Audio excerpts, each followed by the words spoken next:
So what we have here is a 1985 C10, Chevy C10 truck, two-wheel drive, with quite a bit of post modification and customization. I pulled all the bolts, and there's a piece of the gasket. I don't know. I guess the gaskets for this type of header were separate. Yeah. So just one big piece, and I've just cut off the old portion, and you can see the pipe laying on the ground down there. Because these long tube these are essentially shorties. These are short tube cast iron headers, and I want to put long tubes on them, so I didn't really have to mess with. I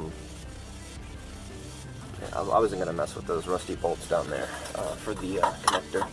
But I'm gonna play with this and then come back.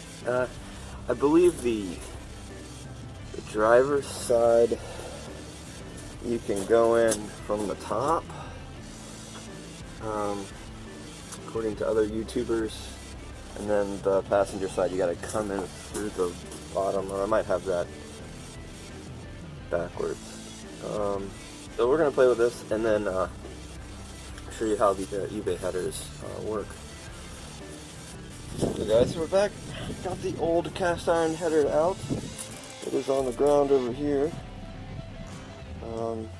Like I said, I just cut off the end piece, so I'm not gonna fool with the flange or whatever you call this. These look really nice, don't they? I just got them tacked in because I wanted to just see how the bolt patterns worked, and they seem fine. And I was going to maybe run some sandpaper over these, but I decided against it as part of maybe the review, or if there is any warranty issues, driver or the passenger side here was most likely someone else trying to fit them, and it's scraping up against the frame there. So these headers are a return, most likely. It was just too uncanny of a resemblance in the location of where the scrapes were for it to have been a shipping ding, right? Like, they were very specific scrapes at a very specific location, but I think it's fine. I have black exhaust paint ready to go where I can fix that, no problem. But sort of to show you how they hang quite a bit lower than, like you can see where my exhaust pipe is still on the other side. It probably hangs, I don't know, 2 to 3? I'd say 2 inches or so. Oh, there's my starter wires getting on the way. I'll tie those back up so they're not sitting on there like that. But yeah, I mean, that's bolted up, tacked on there. I mean, and that's about where it's gonna come down. So if you're, wondering if you got a lowrider application that you're thinking about using these headers for,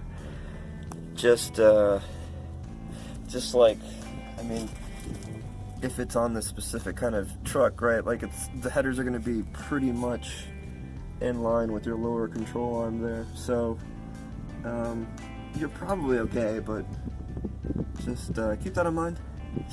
You may want to go with the shorty headers just to be on the safe side.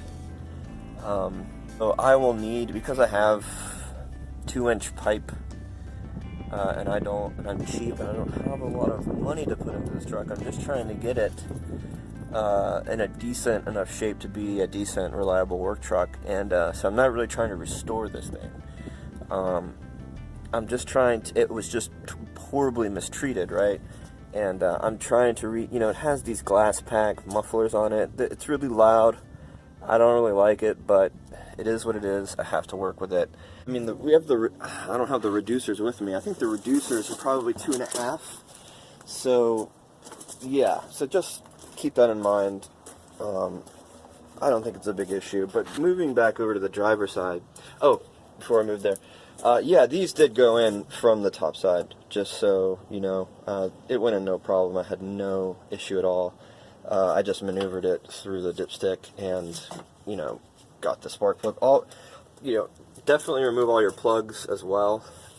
I actually didn't remove my plugs when I was pulling out the old one, and I could have easily, like, nicked one and broken it off. So, just, you know, time your header replacement with a spark plug change, or check your gaps and do that. But I had no problem wiggling that in from the top. But here we are on the other side. On the C10 here, I don't know, again, because this is a 74 Monte Carlo engine, you know, like, I'm assuming all these brackets are off of that application, and maybe that's why they never changed the headers, because the way your power steering pump pulley goes in, something like this, alright, and the header bolts are used to mount this over here.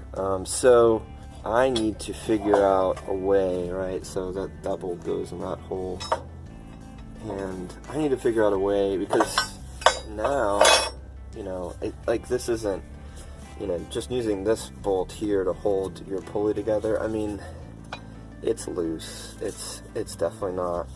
You gotta mount this somehow. So I need to figure out how to maybe bring this up here and get a shorter belt or something, or just figure out a way to remount this bracket. That's just an FYI. If you're trying to do this header job on the same application, pre-1978 small block configuration. I think after 78 is when they changed it. So correct me if I'm wrong.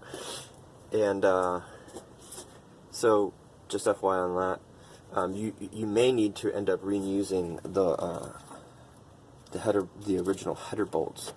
We'll see how we go. But right now I'm messing with this one. All the header bolts were fairly loose to begin with. I mean, I'm saying it's not any more than like 40 inch-pounds or something. There's this one that's back here that's just really cranked in there. It's the last one I'm fighting with. So I got my little breaker bar, and then, you know, we're doing this method. But it's coming. But just realize, be careful, you know, do not break your freaking bolts off. And this one seems to be coming out. It's just giving me trouble, so FYI. Alright, once I get this off, come back and we'll see how the other header goes in.